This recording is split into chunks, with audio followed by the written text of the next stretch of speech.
One of the coolest things that you do at your business is retreats. And you like to go on wonderful Reiki vacations or like guided trips. Like how do those work? Yes. So I have a passion for travel and I have a passion for sharing spaces and places that are, international. Basically, I'm like, get me out of this weather, get me somewhere else. But supporting people and like opening that space up for people that may not have others to travel with. If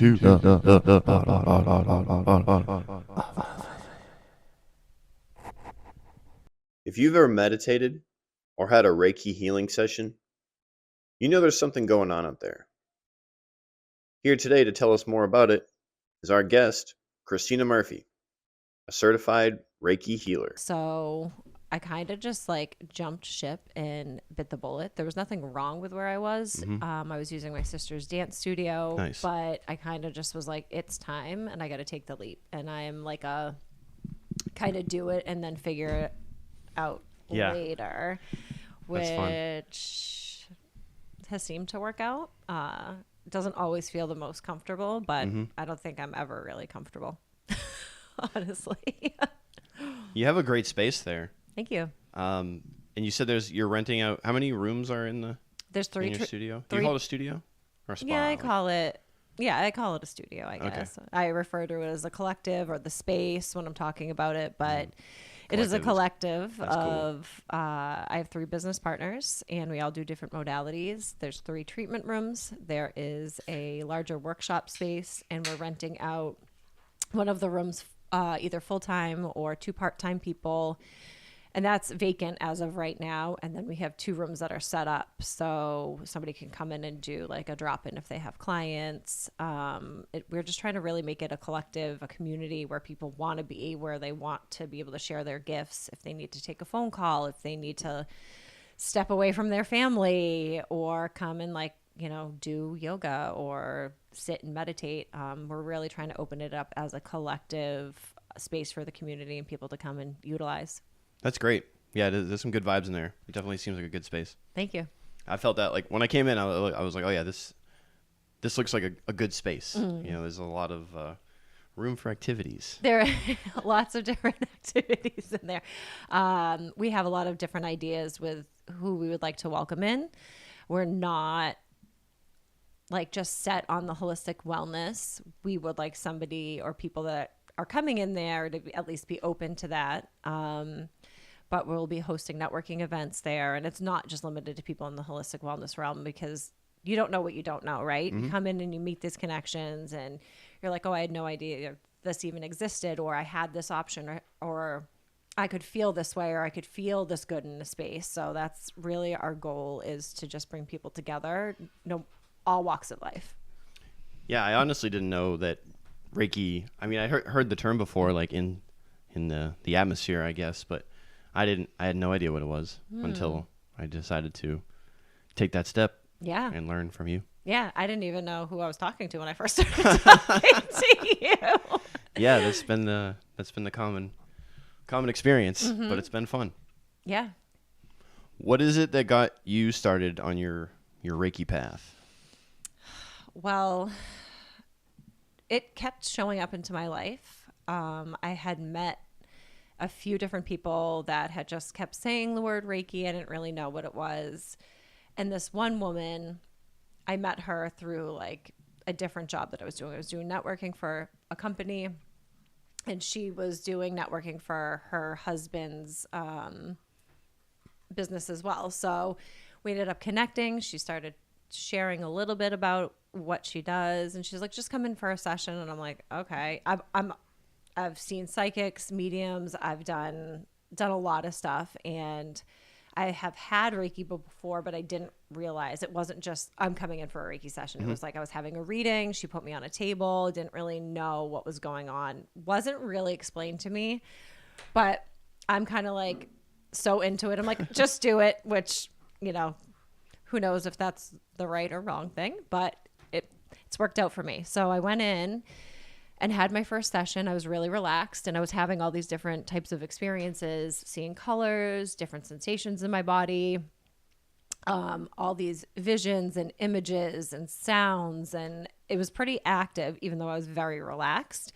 And she gently just said, not everybody has these experiences. You seem very open. Just pay attention to it. See what comes up for you.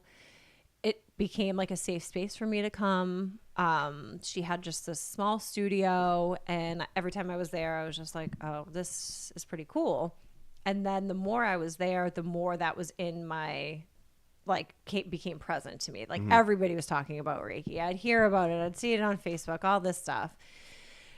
Still for a few years, I was like, didn't do anything with it. And then I saw something and I was like, I'm going to sign up.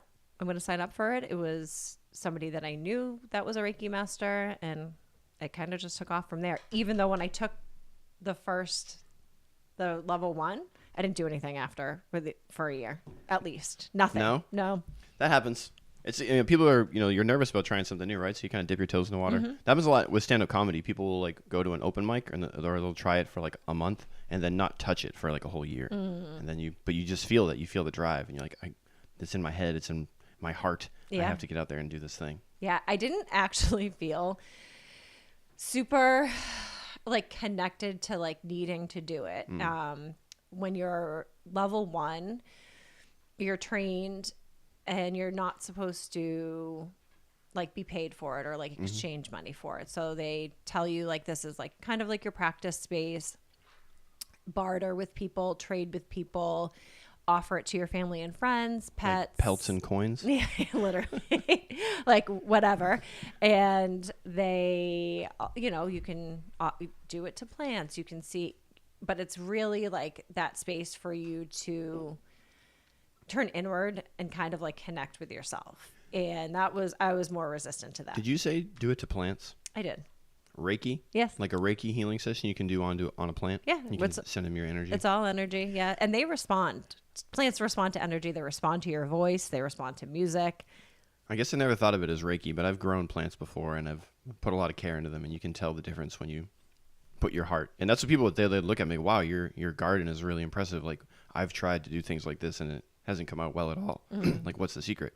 And that's what you tell them. I'm like, think of it as a real living thing, and treat it like that. I mean, that's what it is. So I'm a plant killer. Oh yeah, I am. So, I've been trying really hard, and for some reason, some live and some do not. But I try my best, and I've been using Reiki, and I've been using do you like this? Do you want to be in this spot? And moving it, even taking them out of my home and putting them into the space. And I'm like, oh, you just needed you needed a different energy. It's not about me, So it's a lot of self-reflection. Reiki reveals a lot of self-reflection. So as much as I'm a caregiver and a caretaker, it really does. Every client that I have mirrors something back to me. I get something out of every single session that I give. That's really rewarding. It is. And it's got to be surprising as well, because again, you don't know who you're really interacting with, and then you get into this really intense space. Excuse me. And you have all kinds of visions and energy and feelings, and then you have to kind of read that. And then detach from it. And then detach. Yeah, that was the first time we talked. That was something that was really interesting. I really liked that concept of. Can you explain detaching? Yeah, cutting the cord. Yeah, exactly. So even as a Reiki practitioner, somebody that deals with energy, other people all the time, it is such a reminder for me to be okay, we're allowed to sit in our own energy. We don't have to absorb every conversation, every feeling, every interaction. Now we're connected on the phone and social media and this, and we're constantly absorbing. And just to have these intentions of not that I hate you, not that I don't want your energy or don't want to be in your energy, but I'm allowed to have my own energy and know what's my shit and what's not my shit. And I don't want to carry around your shit. So just having the intention of severing that cord between two people or a situation and envisioning that, calling in maybe Archangel Michael to help. And, that's not even a religious thing. That's just a spiritual thing. the more support, the better. Like, why not be supported if you can? Envision, I use this selenite dagger that I have, and I envision that just severing the cord between us, and my energy is my energy, your energy is your energy. But we're like, when we're even speaking right now, right? It's like we can feel this energy, we can feel this connection, we can feel the back and forth, which is amazing that we can do this as humans, right? Absolutely. And even in that like energetic realm, but kind of like managing that sometimes can feel overwhelming, especially for people that aren't aware. And then sometimes you're aware and you're like, what the fuck? Why do I have to be so aware? Like, why am I so fucking aware? Sometimes I just want to be ignorant. Yeah. That's, I feel like that's a common feeling for a lot of people that have kind of stepped out. It's something that one of my veteran buddies, we talk about a lot because it's an experience. It's a common experience for people in the military because you see and experience such a different version of reality that coming back to this one is permanently strange. Even if you readapt and like are in it, you still have in your head this other situation, this other reality that has also happened or happening simultaneously that people can't comprehend or think about because they haven't experienced it. Right. It's a very interesting space to be in, and there's so many different versions of that, right? Like, you know, people that experience, like people that work in hospitals that see life and death every day, like a combat veteran that, you know, I know you and I have had this conversation about knowing people or having conversations with people that are in the military that you're communicating with, and they're deployed overseas and doing all these things, and then they come back and they're just expected to act normal, like nothing has ever happened, or they didn't just have to do something maybe horrific that day or watch somebody die or lose their life. And we're just expected to be like, oh, okay. And I think that's kind of like where the realm of like energy work can come in to support people in different ways, wherever they are in their lives, like meeting you where you're at and just providing a safe space to come and just be. And like, my goal is creating a safe space for people. And it's pretty vulnerable when you're laying on a table and you have no idea what I'm going to do to you. Like, you know, are you going to tickle me? Are you going to smack me? Like, what is going on? You have no idea. And for you to trust me that like, I'm just holding the space for you and you can actually let go and relax is like super rewarding for me. It's rewarding as a customer as well. I don't know what you call what do you call your client? Yeah, it's rewarding as a client as well, because you're going in with the same feeling. You're like, I don't know this person. I don't know what to expect. Like I was like, oh, I know. I had no idea what Reiki was. I honestly knew it was like an energy kind of thing, and I knew it had to do with meditating. Mm-hmm. Excuse me. The drinks make me burp. Yes, but also, you know what I think you're doing is clearing energy. Oh, clearing energy. Because all right. I'm saying that every time I burp now. You should. And okay. It's pay attention to when it's happening too, because that was like one of my signs of like when I first started giving Reiki, when I would be giving it, I would be like burping and almost like throwing up in my mouth, which is like, you know, super embarrassing. Like, you know, these people have their eyes closed laying on a table and I'm like trying not to like throw up on them. And I'm like, all right, this is not something like, I don't want this type of sign for clearing energy, but it still happens. And I think I'm just I can like manage it better now. Sorry, just clearing energy. Yeah. You're like, don't worry, just getting this energy. But it's true. Like sometimes you'll notice it when you're having conversations that maybe are heavier and you start to feel different sensations in your body, and like that's just clearing energy. Don't get me into the shadow shits, okay? Oh, we'll get there. But it's impressive because it's deeper than meditation, and it's different than therapy, because we were talking about like in a therapy session, you're just communicating, but when you meditate, you're in your own space. But when you do Reiki, you're almost like, it's guided meditation, but you're in this space with somebody. Mm-hmm. That was the thing that was really interesting about it to me. Because like even when you meditate in like a yoga class, you leave your head, but then you go to somewhere else, but that's just it. Mm-hmm. But this was like, you were there. Yeah. That was the other thing that was just strange. It's like I was meditating. I got myself into a meditative state, and then I could feel you moving the energy. Mm-hmm. And that was really wild. It's wild, and it's hard to like explain. And I can say, okay, this is exactly what's going to happen, and it never exactly happens that way. Every session you have, every session I give is different. Even if you came in every Monday at 1:00, your energy is different every day, every Monday at 1:00. So you don't know what headspace you're in. Sometimes you might not be able to let go and get that deep in that meditation, but it's more like physical for you. Like you're like, oh, I felt these different sensations. I was hot. I was cold. I felt the temperature fluctuations. I felt tingly. I felt like I needed to move a lot. Other times people fall asleep, and that's exactly what they need, is to be able to let go and then just let me help facilitate the energy that needs to be moved. I'm not putting any energy into you. I'm not taking anything from you. I'm just kind of like the facilitator and like holding the space and guiding you, which is like a big honor and does feel like a big responsibility sometimes. You do a good job of it. Thank you. Thank you. With great power comes great responsibility, something like that. Yeah.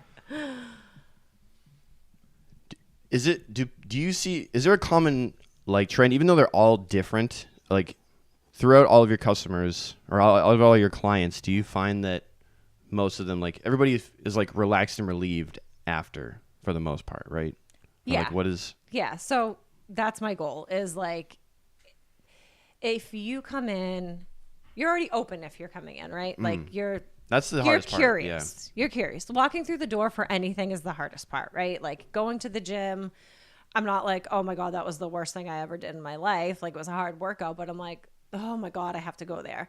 And sometimes even in those situations of like, I know I'm coming to relax, but like, I don't know what to expect. Am I going to be emotional? Am I going to fall asleep? Like, what is this lady going to do to me?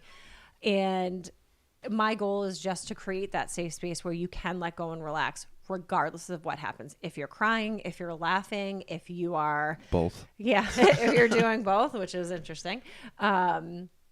It's like having the space where you are not needed for anything. Like we're constantly having to be like receptive to and responsive, right? The phone, the radio, like we're never really just quiet with ourselves. And I can say like, I'm guilty of that. I'm constantly listening to music. I'm constantly like on my phone doing things. And if like the worst thing that it is, you lay on a table for 60 minutes and somebody cares for you and creates a safe space and like tucks you in with the blankets and, you know, works on your energy and you're laying there and you're relaxed. It is what it is, you know, like come back, never come back. I don't care. Like This is your journey, but I'm here if you need me to. And I'm like, should I just start offering like people like 30-minute naps after too, to like, I'm just going to dip out of the room. And, like you like come down, cool down from that experience. Have people expressed to you in from Reiki sessions that they've had like an interaction with either like a past loved one or like an angel or like some kind of a spirit energy or? Yes. So I would say probably like 80% of my clients, which is kind of a like high percentage for that type of experience. And I feel like the more open that I am, I didn't trust myself in the beginning to like deliver any messages to people. I thought people didn't want to hear what I had to say, that they just wanted to come in, lay on the table and me to shut the fuck up. Like just do Reiki. And I could never do that. Like it was like a struggle and a battle between myself of like wanting to say things and like, well, they don't want to hear what I have to say. Well, like, I don't even know what I'm saying. What are these messages? So I would write them down and then I would give them to them at the end. But depending on how they responded to like the first message that I gave, then I would like give a little bit more information or then I'd be like, oh, does this mean anything to you? Like texting them afterwards. Like I would never just say it. And every time it was proven that it was something. And even if they couldn't remember it in the moment, they would be like, oh my gosh, like I had this memory of when I was 5 years old or something. And I'm like, so I'd get confirmation, but still not trust myself. And then I would start to get impressions of, you know, past loved ones. Like, did you lose a grandmother? Like I felt that type of energy. And out of like the 80% of people that come in, they either feel like a white light, they feel a presence, they may see something, they may feel that somebody's like physically touching them or next to them. And maybe the other 20% are not sharing that in that moment. But I feel like everybody really does is pretty open and wants to share and wants to be like, what the hell was that? Or like, I felt this really great sensation. I've had some other strange things happen as well. That's exactly how I felt. And that was the most surprising part for me, because I went in completely, I was like, okay, if I'm going to do this, I want to have no preconceived notions, no nothing, right? Mm-hmm. And I even like didn't have an intention. Like, it's Reiki healing, right? So if you go in with an intention, you can really focus and try and like build change or try and resolve an issue or something, right? Mm-hmm. I didn't do that. I went in, I was just like, I'm not going to think about anything internal. I'm just going to go in like neutral, right? And then when you started to like open, you call it like opening the space. I'm like, yeah, you like kind of like you're doing like a guided meditation, and then you're saying, you know, let in the energy, let in your positive light, let in, you know, past loved ones and spirits and things like that. And in that moment, I just was like, oh, I'm gonna think about my grandmother, just because you said that. And then, like, it was just a passing thought. You know, the whole session's an hour, so that's probably like in the beginning portion. And then you're what you call it, moving the energy. There's like, okay, so you're moving the energy, and I could feel the energy. I could feel the sensation. It's like a tingling and a warmth, and it's like it's there if you're you know, if you feel like you're, I don't know. I feel like I was deep in a meditation at that point. And then I noticed. So when you were at my feet, and I could feel that you had your foot on my shin and my foot, mm-hmm. And then I felt also like there was somebody next to me with their hands also on me, mm-hmm. And that's, my brain was like, like there's only one person in here. Like, there's only two people in here. Yeah. There's only one other physical person here besides you. And then that's when I started to cry, mm-hmm. And then I don't know where this came from in my brain, but my reaction to me crying is laughter. Yeah. And it got me in trouble. Like in boot camp, I would be stressed, and then I would end up laughing, and they would, what's so funny? Made me do push-ups, and I'm just like crying, laughing, doing push-ups. So that's not the first time I've laugh. Like, I don't even know what to call it. Yeah. Besides that. Yeah. It was an interesting reaction for you to have, right? So nobody's ever done that. Okay. And like, my main concern is that you're like physically okay, right? And I'm like, I didn't want to take you out of the space that you were releasing, processing, because I did say, like, if you need to laugh. Also sweating. Yes. And I was like, okay, he's definitely hot. So I was like trying to like kind of like move the blankets down a little bit, because like your comfort, you know, especially coming into a space that you don't know, and then you're like, okay, she's down here at my feet. Who's next to me? Yeah. Your human brain wants to make sense of what's going mm-hmm. on. The other part of you wanted me to leap up and see what was going on. Right. What was happening. And I also don't like to give too much information, because like, if I'm like, okay, you're only going to feel like tingly mm-hmm. and hot. Like, that's what you'd feel, right? Or right. That's what you're focused on. Then you're like, well, I'm doing this wrong because I didn't feel that. So mm-hmm. I also don't like to get a lot of information from my clients either. Yeah, that's another thing. I didn't tell you anything. No.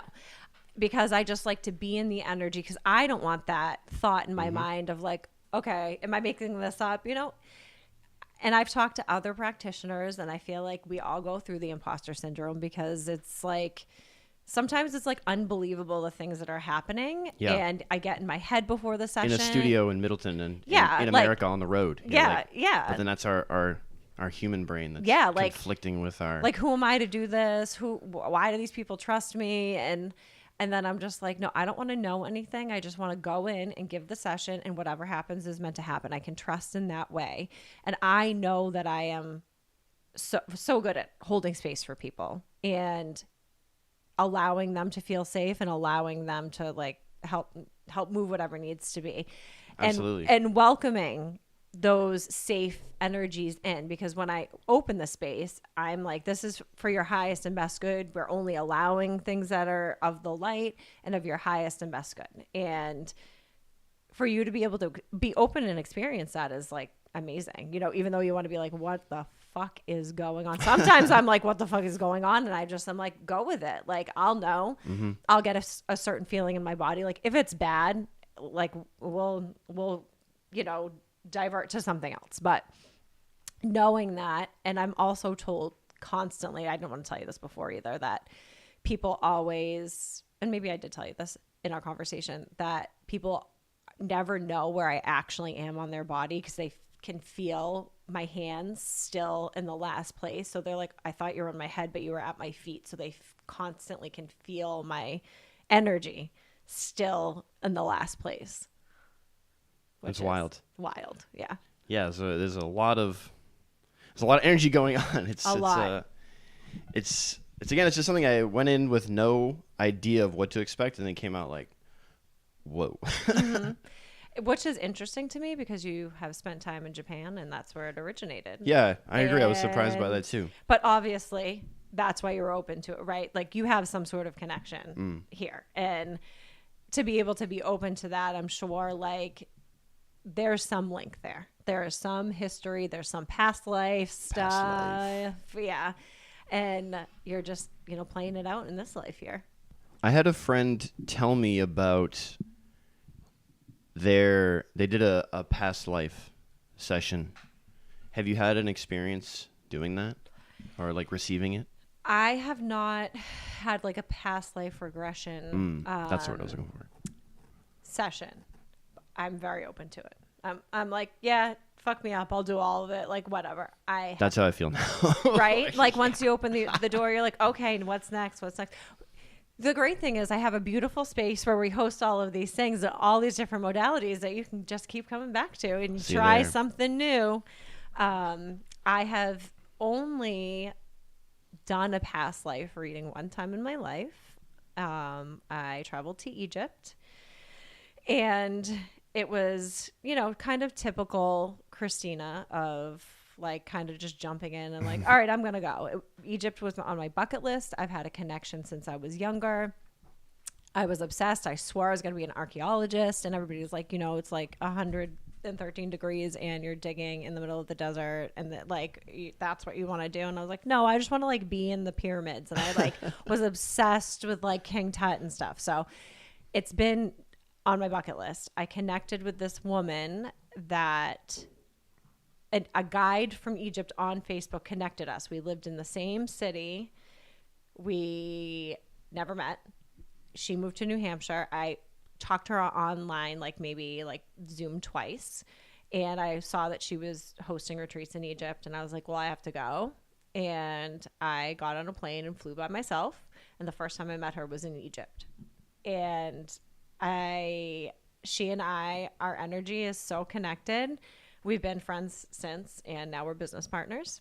That's awesome. And she is she's a little bit more advanced than I am. And so she's younger than I am, but an older soul, and like such a mentor to me. And just really guided me gently, but I mean, not so gently, right? And our sarcasm flows, and I'm just like, teach me how to do this, tell me how to do this. And we go into the pyramids, and I'm like, oh, there's some activations happening here. Like there's a picture of me and I do not look right in the face, and the eyes look real wild, but it was amazing. And I asked her, I said, teach me how to do past life stuff. And she was like, well, you know how to do it. And I'm like, I don't fucking know how to do it. She was like, just do it. And I'm like, fuck you, I'm not doing it. I don't know how to do it. She's like, just fucking do it. So she's like, close your eyes and shut the fuck up and just do it. And I'm like, so I do it, which this is like the story of my life. Like I need to be like absolutely pushed and forced into it. I'm like, no, I won't. And then I'm like, okay, I guess I will. Leap. I do. And I sat there and channeled these past lives of hers that she had already known about, done for herself, and had other readings, and told her like 5 more. I came out of that. We were in the AC. So yes, we were in Egypt where it was very, very hot. I was dripping sweat that I had to, like, my clothes were soaking wet. It was intense, insane. And I was like, I've never done it since, but I can do it. Yeah. So you did a reading for her? I did. Okay. Yeah. And what was nice is that she can do this for herself. She can do this for other people, but she's also had people read for her these lives. And I was telling her things that were like going back to like prehistoric days, like the visions that I was seeing. and she provided that safe space for me to be able to do that, and like gave me the confidence, and like kind of didn't let me like be a pussy and back out. So because I'll be like, no, I don't know how to do it. I don't know how to do anything. And then I'm just like, oh, I guess so. Like, I'll try. What's the worst? Like, you're not wrong. Like, what's the worst that can happen? Is it different?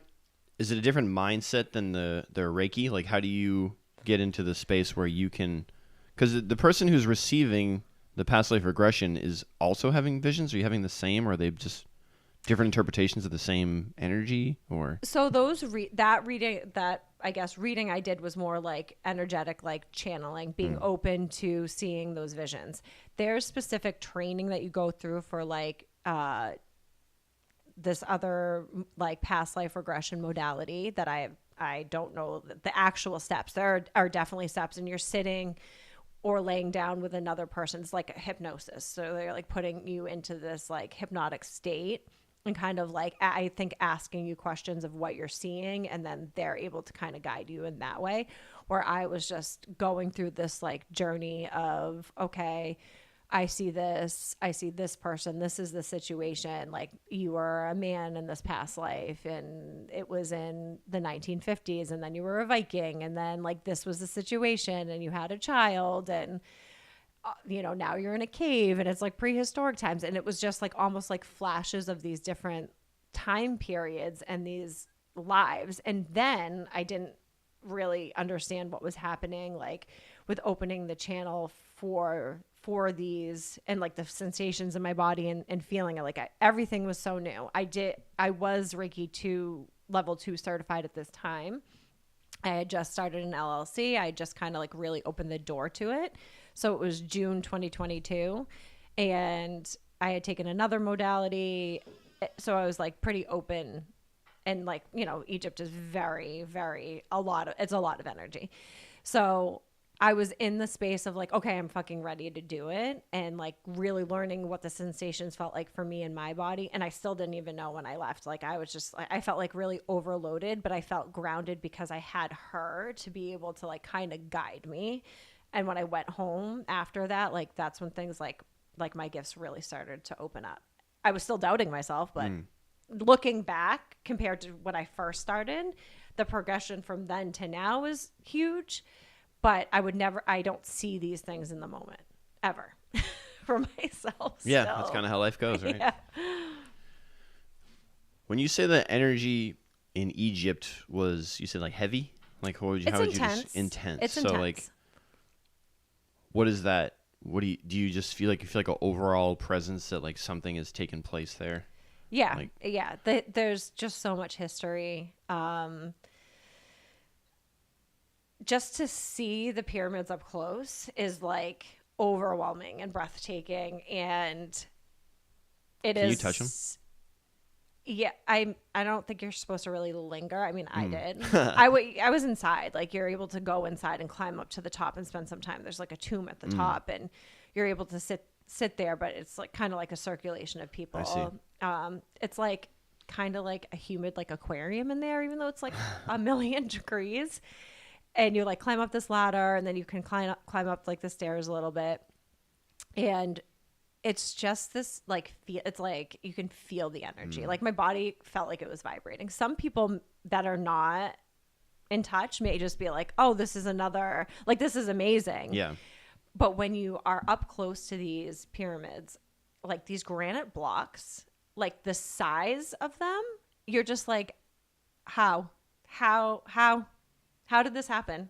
It's like your mind, like my mind, like literally I couldn't like wrap my brain around. Like, I'm like, this is like otherworldly. And just to be inside, and we get to the top of the pyramid, and we sit down, and I have my back against the wall, and I'm just kind of sitting there and like integrating like all of this energy in a very protected way, because I had her. Like, I would have just been open. Did you have like your sword? Your knife? I did. This came later on in my life. No, I was just like a baby. I was like, I'm just a baby. I don't know. Like, I would have been absorbing everything if I wasn't there with her. And then there was this man that like worked there that was like one of the guards or something. He starts like chanting, but like under his breath, like right next to us. And he's like doing like energetic upgrades. Like, he knows, like, it was. He gets it. He gets it, and I don't know what he's doing, but I like it. We ended up seeing him randomly, just floating across the desert. Basically, not randomly at the museum that we went to, and she was like, "There he is again." I'm like, "I know, like there's a reason he's here." What is an energetic upgrade? So it's when your energy is at a certain like frequency. Mm-hmm.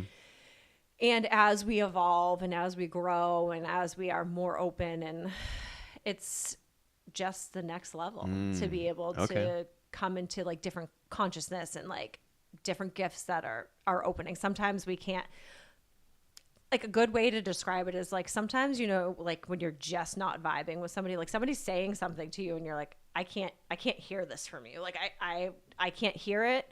And then somebody else comes in and they're like, oh, let me tell you this message. And you're like, oh my gosh, that sounds great. And this person's like, I've been telling you this for years. Like sometimes you guys are just not on the same frequency to be able to communicate.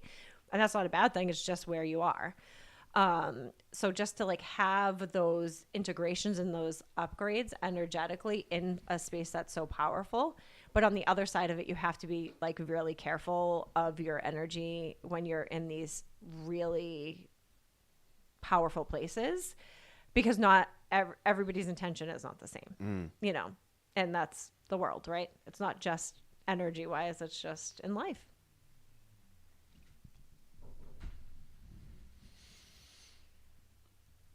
It's wild. It's very wild. It's wild. What is your theory on like outer space, like outside of outer space? Mm-hmm. Do you think that it's like interdimensional? Do you think that we're in absolutely some kind of a like, how do you picture it? I think we're just like a small pinhole with the other dimensions, galaxies. Like we can only see what we can see, right? And then we start to like let me closer lift the veil and like see these different dimensions and these different levels. And I've done some like crazy work and crazy stuff that I couldn't even like, I can't even put into words. And like, I just sit and look at my business partner and I'm like, what the actual fuck is going on? Like, what is happening? And I want to sit there and doubt it. I want to sit there and be like, that's not real. But then like, boom, all these things are happening. And I'm like, okay, I guess this stuff is real. But I really believe that we can only see like what we're shining on, right? Like everything else could be in like the shadow that we just can't see right now. And then we start to become more aware and more open. And like some of us can see it and then we can help guide others to see it. But there's no way that aliens didn't help build those pyramids. So yeah. And lots of other, you know, interdimensional non-human intelligence. Correct. And I know that they don't like to be called aliens, celestial beings. How about that? Yeah, that's a good one. Yeah, non-human intelligence is what the government name that they've been giving them lately, because they want to get away from aliens. Like, yeah, same with alien and UFO is like now the terms they don't use. Yeah, they call them UAPs and non-human intelligence. Disrespectful. They probably know not. They've probably fucked around and found out. That's why yeah, they were like, calling. Hey, stop calling us that. Yeah.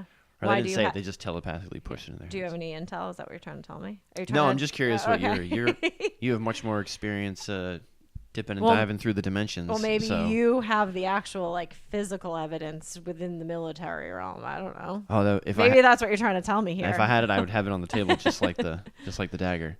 That's but exciting. I don't have the secrets now. I'd like to know just like everybody else, but maybe we can get somebody to give us the secrets. Yeah, we'll find out. I'll be like, you want some Reiki?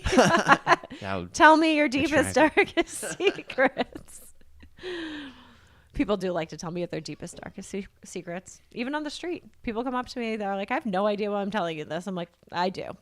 I absolutely know why. Like, thank you for that information. Yeah. I'm like, have a good day. You should just tell people, like, you be like, oh, I already know. Yeah. And they'd be like, what? I know. I do say that sometimes because I do. I'm like, I know. I could tell when my Reiki session was done. Just the way I looked, and I looked at you, and you were just like, yeah. Mm-hmm. Yeah. Yeah. It reminded me of like being on an airplane. Like when I get nervous and turbulence, I like look at the flight attendants, and they're just chilling. I'm like, all right, they're up here every day. They know this isn't a dangerous situation, so we're okay. Yeah. And I was like, all right, I'm freaking out. She's not freaking out. I'll go back to not freaking out. Yeah. Yeah. if you have a guide or something that's like, what the fuck, like freaking out, then you're like, holy shit, what am I doing? I've only had one session that was, I don't know if I should share this because I feel like it may scare people, but I'm going to share it anyways. Let's hear it.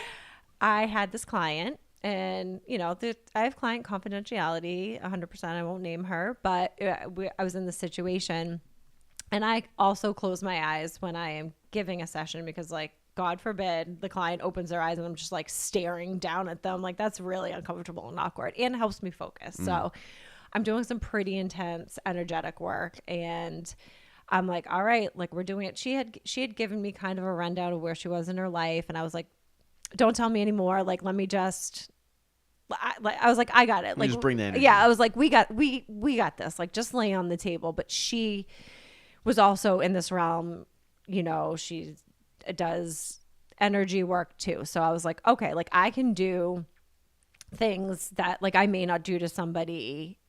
She was like, you have full permission to, like, whatever needs to happen, like, like, hold my hand, do whatever. Like, you have full permission to, like, to do that. And I'm like, okay, like, we're going to do this. Like, nothing's stopping me here. She felt like she had some, like, not so great energy around her. And I was like, no, we're not letting that bullshit in here. Like, this is not, we're getting rid of it.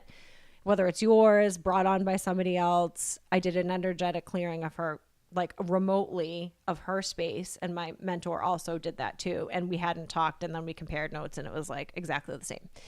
And I'm in the zone. My eyes are closed. I'm doing this, like, visualization. I'm just, like, blasting this beautiful, like, white energy light into her body, and my eyes are closed, and she grabs my hand and I jumped. I was like, and she said I was just being pulled off the table. So she didn't know that how intense. I'm sure she did because she was tapped in, and I was like, oh no, you're fucking not. I was like, so I, like, physically put my hands on her because I was kind of like, I either physically put my hands and then I'll, like, kind of do some stuff above just to kind of feel how high the energy is and different sensations in my own body and my own hand. And I was like, oh, hell no. I was like, you're not fucking going anywhere. And I was like, you're good. I got you. And I held her hand for the rest of the thing. I was like, if you need to feel that physical sensation, like, I got you. And she's like, I've never had a session like that. Like, I never feel like somebody has me, or I can, like, really trust that. So, it was pretty intense, and it's the only time that's ever happened. Sometimes I feel like people are, like, vibrating off the table, or that I have to, like, push their energy back into their human form. The vibration was intense. Yeah. That's really the only way to describe it. So you feel it. You feel like a buzz, like a buzzing sensation throughout your body. Yeah. What is remote energy clearing? So when you are attuned to Reiki, you can do it remotely. You can do it virtually over Zoom. I don't even need to, like, be talking to the person. I go into a meditation and I just kind of go through. Some people use a dollar, a teddy bear, because they like to see that. You can even use a drawing or something. I like to listen to drumming. Shamanic drumming really gets me into the meditation really quickly. And I'll go in and kind of just tap in and be like, show me what I need to see, or let me know what I need to feel. And I can give you a Reiki session without being in the same state, in the same country, even talking to you. And I can do a whole write-up of, this is what I felt, this is what I cleared, this is, what came to me. And it's pretty powerful that people can, like, feel these sensations. Like, I could be like, okay, well, at 4:00, we're going to have the session, like, maybe sit down and lay down and kind of just pay attention, try to relax. You don't even have to do that. Like, the energy work will be taking place no matter what. You're open to it. I have your permission to do it. It's going to do what it needs to do. But to do an energy clearing on somebody's space or home of, like, having the intention, like, I kind of, like, read into, like, she was having some issues at her house, and I was like, the land you are on is not happy, and they don't want you there. It was, like, built on something that did not want to be disturbed, and you're disturbing it. And because you're so open and you're tapped in, and you're just suffering because you're so connected and open to it. And, like, for your own, not for your own good, but like for your own like mental health and like relaxation. Like why, if you can leave, like it's not like, why fight it at that point? You know, like you want to feel comfortable in your own home. Like, why do you want to deal with this bullshit? Like, don't do it. And then my business partner had like the same type of reading and we didn't even talk before. So I was like, when I get those confirmations, I'm like, okay, I guess I am good at what I do. But you know, I'll doubt myself all day long. I think everybody does. I mean, it's part of the human condition. We're not supposed to be trapped in these meat bodies. No. I say beam me up at least 5 times a day. I'm like, I'm ready to go back. I'm ready wherever I came from. I know it's not this planet, but take me back for a little while, please. Yeah, I mean, well, you're kind of dipping in with the Reiki and the meditation and stuff. The past like couple weeks I've been more like in tune, I guess, than before, and it's been really interesting. It's wild to like, and that's kind of what the Reiki does too. Is just re-centers, it grounds you. It's like you're because when you meditate too, you can easily come out of it because you're doing it just like on your own. But to have this kind of like okay, I'm going to a place, I'm committing to this hour, and then you don't have your phone, there's no interruptions, and then just that alone is like, it's almost like when you like drive in the car, but even. Yeah. How did I get there? Yeah. You're like, wow, I just was really not paying attention. Like, I don't know where I was. I was safe, but how the fuck did I get here? Yeah. Yeah. It's powerful. It's gentle and powerful at the same time. And being able to, like, sometimes I use like different sound tools. Sometimes people really just need the quiet and to be with themselves. Other people need that first distraction of the drum that puts you into like a trance-like state. It really does distract you. Some people need me to do a full guided like journey for them where I'm talking and having them visualize them like doing different things, like physically releasing things, throwing rocks into the water, having the waves wash whatever it needs, and you know, or like if they're like focused on a situation that they want to release, like throwing something into the fire and watching it, or sending that into the drum, and that rhythm is breaking it up and clearing that energy for you. And then other times I'm using different types of sound bowls. Sometimes I put the bowls on the people, and I like the sound bowl. Yeah. And the different frequencies correlate to different energy centers in your body, but that it's going where it needs to go. Like, it could be the heart, but you're like, I felt it in my head and my throat. Since we're all connected, all the energy centers are connected. And it's like, I use it because it's just another tool for me to help facilitate. And sometimes people need something that's tangible instead of just me being like, well, I'm going to wave my hands above your body and like lightly touch you on your shoulders and your head. And, you know, that's good, right? So the practice of Reiki was developed in Japan? Yes. And I've heard it's like fairly newer, right? It's not like an ancient like yoga, but it's an ancient practice of manipulating energy and tapping into our like inner conscious or whatever you want to call it. It's the life force energy that we have. Life force energy. Yeah. I like it. Life force energy. And we all have it. And there are different, like, each level, Reiki 1, Reiki 2, 3, and then like master teacher. You're attuned to different symbols. And I'm probably going to be shunned from the Reiki community because I don't typically use those symbols. But my intention is I give so much gratitude to like this modality of energy work, and, you know, being in those spaces and being in those classroom, like the sessions where I was learning and like learning the symbols. I'm like, okay, my intention is, I have a hard time like retaining, like memorizing these things, especially when it's in a different language. I'm like, okay, my intention is that I am attuned to this energy, and whatever symbol needs to come out to help this person will come out. I like, call in the Reiki energy. I give so much gratitude to it. And then I kind of just like make it my own. I was always doing very intuitive Reiki. Sometimes people are very by the book. Like, these are your hand placements. You have to start here. You're going to move your hands like this. And I just never did it like that. That's not how I feel called to do it. That feels like very awkward and like not for me to be doing. So I kind of just have always done it intuitively. I feel like that's what makes it more powerful. because you're going off of your intuition versus the like by the book practicality kind of thing. Yeah. I can pull it back to comedy again. There's like master classes, and you can like sometimes comedians will offer like a class on how to write jokes, like set up punchline, and then you just think of things that are funny. So like something really funny will come to you, and then like you can say that in the moment or like bring that joke on stage, or you can try and write like a technical kind of like set up punchline joke, and it doesn't have the same effect. Energy. Yeah. Same effect, same energy. Yeah. And talking about energy and people's energy, like when I first met you, and I know that I already said this to you, like you came in and you were just I was like, this guy was definitely in the military. Like you were just very like tight, and like I was like, there's something about him, like he was definitely in the military. We started talking, you loosened up a little bit, you know. Obviously you're coming into the space like I have no idea like who this girl is, where I'm stepping into, right? We're not comfortable in these situations. And then when you showed me a clip of you doing this podcast, I was like, that's you? Like just even your energy. I didn't even see your face. It was just your profile. I was like, holy shit. I was like, this is the energy that I'm talking about. Like you're doing something that you're passionate about, and that is like your purpose in some way. I was like, nothing about you looks like how you look right now. And that was not insulting. It was just like, wow, like you've really found your calling, and like this is your shit. And this is like what I'm telling people of like when you're in your energy and when you're passionate about doing something, like people can see it, right? Like people can feel it, people can see it.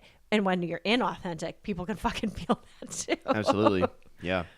That's why I had to get the hell out of the military. That's right. Yeah. I mean, it wasn't for you. It wasn't for me, and I could feel it. But I was definitely hiding my energy from you. Oh, for sure. I was like, were you testing me? Maybe not a test, but more like an awareness that you have a deeper intuition than the average person that I'm going to communicate with. Yeah. So I'm like, all right, I'm going to give no tells, because the tells can be read versus like assumed or like maybe. You're like, oh, I'm reading you. So, but you still are like, you read that, so it didn't work. It didn't. I was like, he was one when you were like, oh, I was in the Air Force. I was like, oh yeah, I know. But also like, I'm sure like being in the military, like you're trained to be observant of situations, people, like where you are. And I feel like with energy work, that has like heightened my awareness for things. And then, you know, as we have the balance of like being human and like energetic protection, physical protection of like, oh, not only am I reading this person's body language and I can feel their energy, it's like, how am I responding to it? Like, am I responding in a way that I would have responded 5 years ago? Am I responding how I would 20 years ago? And, you know, that comes back to the I'm healed, but I'm not that fucking healed. So, which I do say very often. And usually when it comes to situations with my child and anything that's going on with her, you know, Mama Bear comes out. But this practice has taught me and really recentered me. And growing up with being on my own since I was 15, having to like parent myself, having a teenager is a huge mirror reflection for me of like, wow, seeing her as an actual teenager, never seeing myself as a teenager, having that space to be a child and being like, okay, like my reactions were purely out of survival mode. And even though when they creep in still, like in uncomfortable situations, you know, road rage, I was a huge road rager. Huge. It still wants to come out sometimes, but it's like, oh, I'm not acting on that. Like the feeling may still be there, but like, how can I get myself? It almost feels better, not, like to be able to like acknowledge it and then not engage. You're like, yeah, I'm growing. Yeah, right. Yeah. But sometimes you're like, jumping out the car. Sometimes that feels good. But is that the best thing for me? I can't go to jail. I'm a single parent and I'm an example. So I can't. That sounds like a mantra. Yeah, I say it all the time. I'm like, don't go to jail. Don't go to jail. You're not the only one. Yeah. There's a lot of people out there. But people don't have that self-control either. A lot of people go to jail. A lot of people do what the fuck they want to do in that moment, and that, you know, growth. Constantly growing. So one of the coolest, I think, components or features or whatever kind of synonym you want to use there. One of the coolest things that you do at your business is retreats. And you like to go on wonderful Reiki vacations or like guided trips. Like how do those work? Yes. So I have a passion for travel and I have a passion for sharing spaces and places that are, international. Basically, I'm like, get me out of this weather, get me somewhere else. But supporting people and like opening that space up for people that may not have others to travel with. I have a retreat coming up in January to the Dominican Republic, and I'm super excited. It's in the jungle, an 8-minute walk to the beach. It's 3.5 hours from Santo Domingo Airport. And the space is absolutely amazing. So being able to bring people to spaces that they may have never even crossed their mind. And the healing just in that connection of traveling with people that you don't know, being in new spaces, that's huge. That's stepping out of your comfort zone. Like to Absolutely. be like, I'm going where with who? And a lot of people, a lot of Americans are like, oh, you're going to the Dominican Republic. Don't leave the resort. Don't do this. We have a lot of fear around what we don't know and what we hear. And, fear is trying to keep us safe, but it's also keeping us very small and very in a box. So how I am is I always like the very local experience. I don't want to go to a resort. I'm not gonna stay at the pool. Like I'm in the beach, I'm jumping off the waterfalls, I'm doing the thing. I'm dancing on the back of a motorbike. I draw the line there because I I was in a motorcycle accident when I was like 22. So I also got a warning from a psychic never to go on. That was my one warning, and that's a good one. Yeah, I was like, listen, take it to the bank. I was like, you know what? I'm not about to rock that boat there. I had my own motorcycle. I had my license. I had my own motorcycle. And I decided to go on the back of somebody's bike, and we got hit by a car and they took off and they drove away. Damn. And we basically walked away from it. And I went to a psychic maybe 6 to 8 months later. She knew nothing about me, and she looked me dead in the face and she said, that was your warning. Do not ever get on a motorcycle again. And I was like, yeah, I'm not going to test that. And it was my ex-boyfriend whose bike I went on, and he went by one name, and she looked me again dead in the face. This is before Facebook, before anything. This is like, 2005 or 6. And she told me his exact name, and she said, tell him to start acting right or something like that. And I was like, yeah, she's the real deal. So I will not get on the back of a motorbike or drive it. I'm a little scared, but Yeah, there's something really powerful about going on vacation, stepping out of your comfort zone. I lived in Thailand before COVID, and I've been on when I was in Japan. I got lucky enough to travel there a lot too, and I would bring people because it's the same. Like I grew up. Thankfully, my family likes to travel too, and my grandmother's from Ireland, so I grew up like I had been to Mexico, I'd been to Ireland, I'd been to the Bahamas and stuff. So I was comfortable flying, and then also like interacting with people in a foreign country. Yeah. So I would bring guys that had never traveled. Like being in Japan was a huge first step for a lot of people. And I'd be like, look, you're here, you made it here. And they'd be like, oh, I want to go home, like to visit my family. And I'd be like, you're going to be back in America like your whole life. Yeah. You can visit your family like part of the time, but like, let's go, come with me, come see this.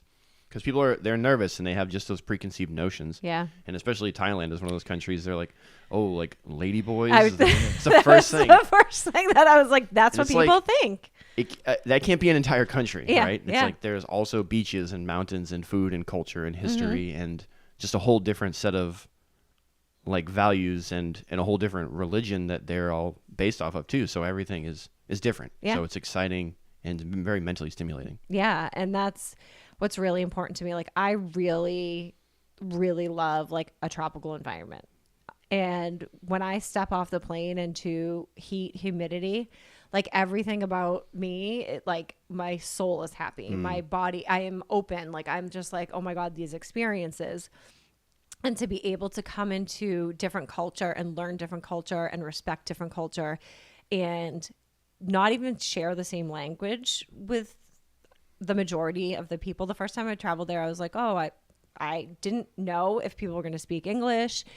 And I would say like the majority of people didn't speak English. And I was like, I'm really going to have to pull this Spanish out from high school. And like, but if you're trying, they're trying, you know, there's like this unspoken like language and energy and also music and dancing. Yeah. So like I spent an evening dancing in the street at this small little pool hall with the locals. And it was the best night of my life. Like, just to be able to communicate through music and dancing. And these people are like happy to just be, and they're happy to be alive. And they're like grateful to have this space and come, and everybody's so happy. Like nobody's walking around with their faces in their phones. They're like existing. And the resort that we're going to has no AC. Whoa. And it has, when you're off the resort, you have no cell service. You have Wi-Fi when you're there. That's like, you have to trust yourself. You have to trust that everything's going to go right. But also, we are so used to instant gratification. That's going to push people out of their comfort zone, that they can't have something when they want it immediately. And they're going to have to kind of like, okay, well, what's the other option? Yeah. And for the first time, like our phones are so conveniently honest. You don't even realize that you have this constant draw to it until you aren't with it for more than like 5 minutes. Yeah, it's sick. It's really sick. And I am so guilty of that. And I always feel like I have to be connected because I have a child. So like trusting that everything is going to be okay here with her, because she won't be with me, is like, okay, I know that she's going to be in good hands. Like if I'm out of the country, like there's literally nothing I can do. So why do I have to be attached to something that when it's like out of my control anyways? And you know, are we ever really in control, or we think we're in control? We put these conditions to help ourselves feel like we're in control.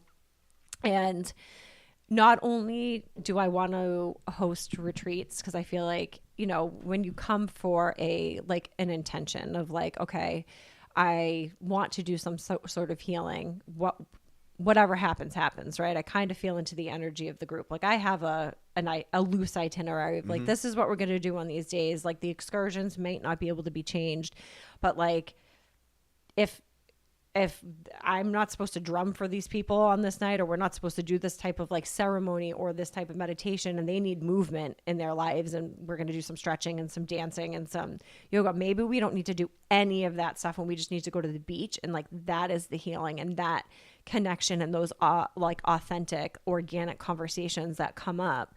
And then there's a space on the property that like overlooks the mountain that my business partner and I did an energetic clearing on. Like I just sat there and drummed. She did a sound bowl, the birds, it started raining, like just those moments connecting with nature and like being quiet enough to see and hear and feel the response of like nature and being and just being. And I don't know when this is going to come out, but there's going to definitely be a silent morning portion of it for people where they can't talk to each other. So that's awesome. They're going to have to sit with themselves. My cousin did a yoga retreat in Mexico, and it was 10 days of no speaking. Yeah.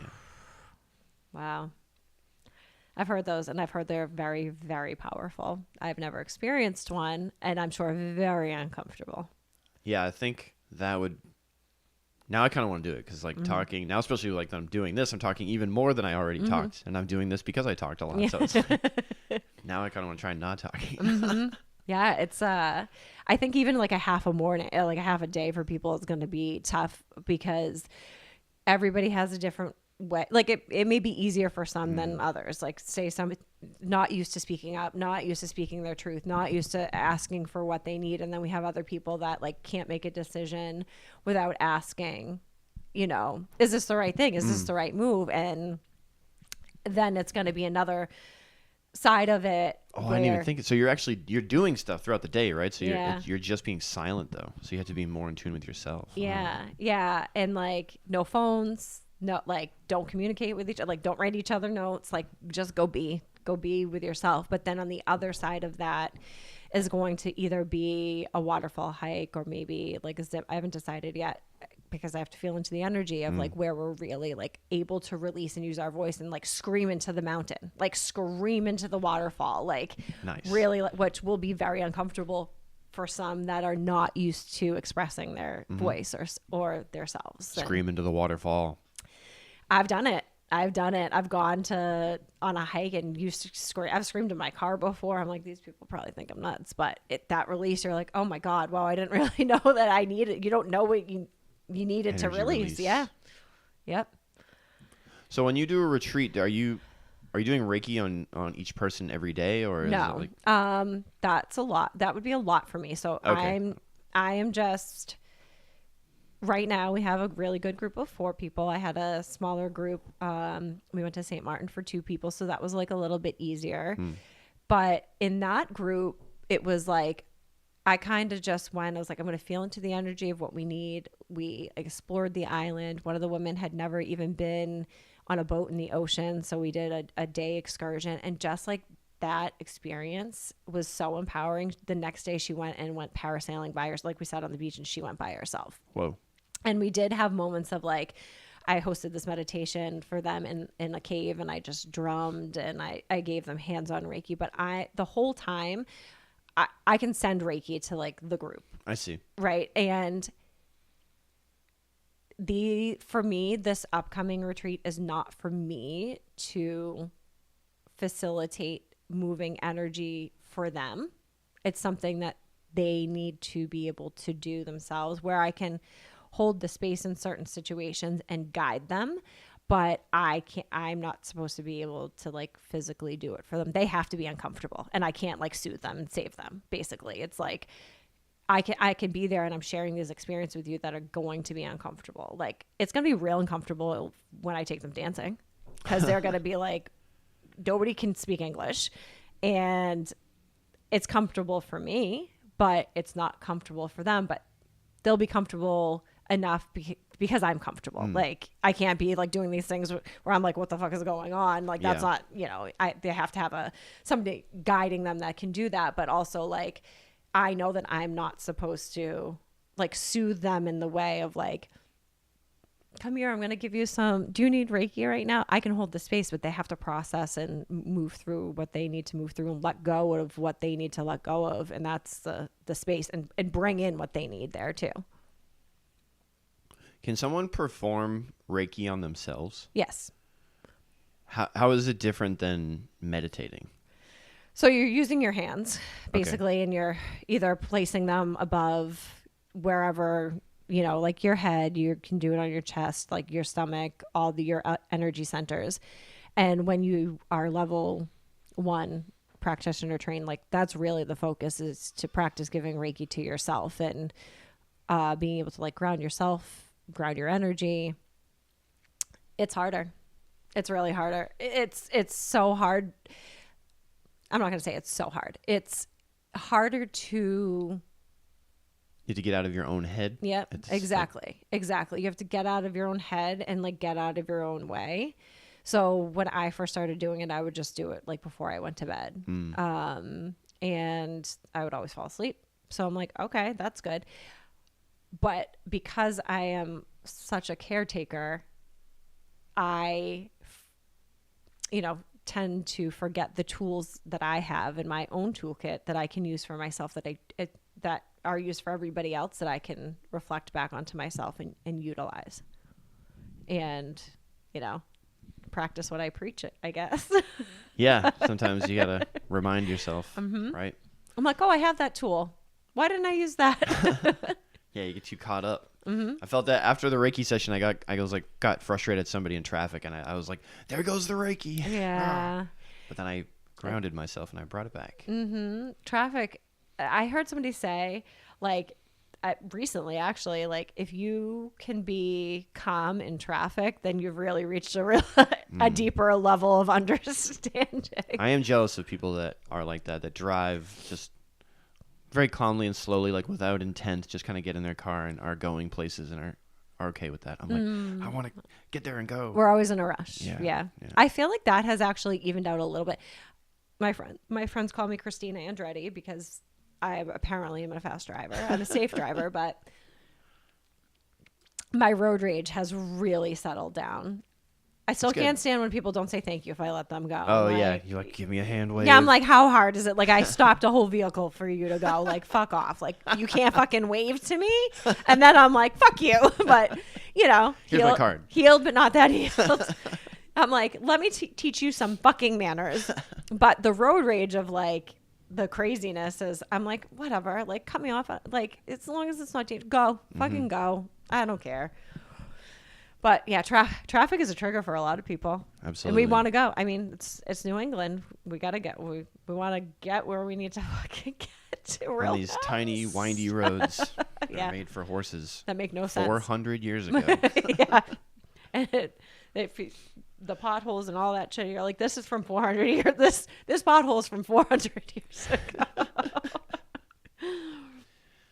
One of the things I saw in your business, one of the services you offer is Reiki on animals. Yes. How does that work, and what kind of like energy do you feel in return from it? Have you done it? Have you had an experience? I have. On, like do people want you to do it on their dogs and their Yeah. cats? Like, yeah. Mostly cats and dogs. Yeah. I have done it on like I volunteer when I travel to St. Martin. I volunteer at the animal rescue and even do some animal rescue on my own on the side of the road, and like kind of walking in and just like sending Reiki to all the animals just really kind of brings brings them down. I have a blind dog that is not he's friendly, but he's not always. He's a kind of a dick, and he has his quirks and stuff. And my daughter actually placed some crystals on him one day, and like he's a big dog. He was just laying there, and he didn't move. Like and then I was like, oh, maybe he really is receptive to this. Because again, for me personally, it is more difficult for me to give Reiki to like my own pets and my own child and people that I know, because then I'm like convinced that I'm like, these are just my thoughts. I'm not really, it's because I know already. I already know that like your knee hurts. And I'm like, I know that you're a blind asshole. So I know you turned off your Life 360. Yeah. Don't even get me started. Yeah. Don't try to get shit by me when I'm fucking psychic and a detective. Okay. Like, please do not. Don't even try. But she'll still try. So giving it to them, like, I feel like they're more open. They don't have like the conditions of life of like in their head, these racing thoughts. Mm-hmm. It feels like a little bit calmer in some situations, but you have a highly anxious dog that doesn't want to relax. What I have noticed is how well my dogs, my blind dog's a little iffy because his hearing, he's so sensitive with his hearing, and certain tones really do bother him. But my little dog and my friend's little dog, I was doing a sound bath and using crystal bowls, and both of them were completely knocked out and their heads were like leaning against it. And I have a friend that brings her dog, she's a sound healer, and plays all these instruments, and she'll bring him to Reiki sessions. And she actually took care of me when I had a surgery, and I got the full nurse experience and I got the full sound healer experience, and her dog was just like knocked out. So they really do respond to the frequencies and the vibrations. Like, they're sensitive. They know. Yeah. Dogs can sense that energy. Like they don't like certain people, or they'll growl, or they'll bark, or their hair will stand up on their back, their tails will go up. So they're very sensitive to energy, and it's just the same thing, kind of helping guide that energy, or like reassure them of like things are okay. It's pretty similar. Yeah, there's so much more tapped in. There's no doubt in an animal, right? Mm-hmm. No dog. It's like all they do is follow their intuition, and it's like as humans, we're like really cluttered and like taken away. We're clouded from our intuition. Mm-hmm. We're taught not to listen to it. Yeah, we're taught like use your head, don't use your heart, don't use your gut, don't follow your intuition. This is how it's supposed to be, and follow that map, and that's it. Like, and when you do use your intuition, that's why you're second guessing it, because we're not ever taught. And you think that's on purpose? Yeah. I do too. I sure do. Control. Yeah, absolutely. Absolutely. Like, they don't, government, religion, like in so many different ways, like they want us to like look over here and focus on this, and while everything else is going on. Yeah, and try and deny what you're feeling. Right. It's they want us disconnected from our bodies, right? Like they want us, because then we speak up and then we have voices and we have different opinions of what we should be doing or what we want to be doing, and coming back to those places of like, we figure that out when we're quiet. We're not ever taught to be quiet, and every single day it's a new technology. Every single day it's another distraction, right? It's like, look over here, do this, constantly busy, work 80 hours a week. That's the only way that you're going to be successful. Go to school, do this. That's the only roadmap for all of you. Like follow that. And that's not true. And I'm like, so don't put me in a box. I can't work for anybody else and get me off this planet. But I'm like, so I'll travel until then, until that happens. But to your point of like, we're being controlled in a lot of different ways. Yeah. Constantly. So we need to wake up. Wake up. Right. An awakening. We're all having awakenings. It's a big conscious shift that's happening Hell now. yeah. That's what we're trying to do. Mm-hmm. All right. Kristina, this is great. Thank you very much. You're welcome. Where can people find you? My Instagram is authenticselfhealing_. My website is authenticselfhealing.info. I'm in Middleton at the Sacred Soul Collective with my amazing, beautiful partners.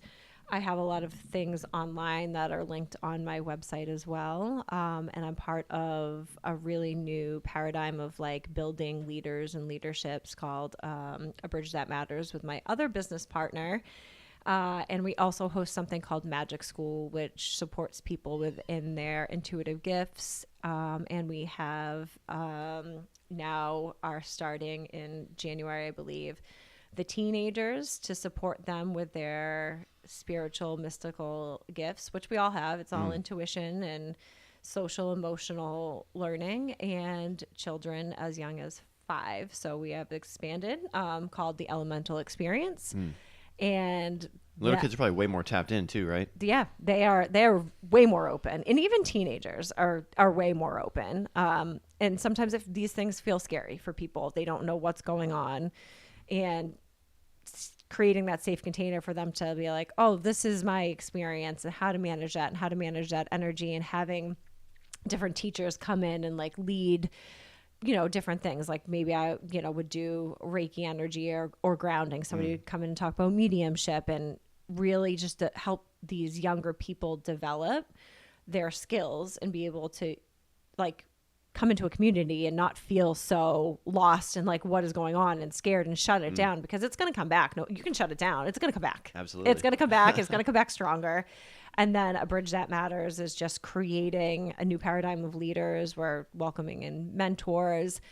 It's going to be this like really beautiful big thing. It's just a different way of like learning, kind of, we don't use the word like unschooling, but it's like, society is not one size fits all, and people are starting to see that and to come in to like develop these young leaders that want to be entrepreneurs, that want to have like bridge that gap basically. So I do a lot of things. That's awesome. Man, it's impressive. Congratulations Thank on you. all your success in your business. Thank you. Have a nice day. You too.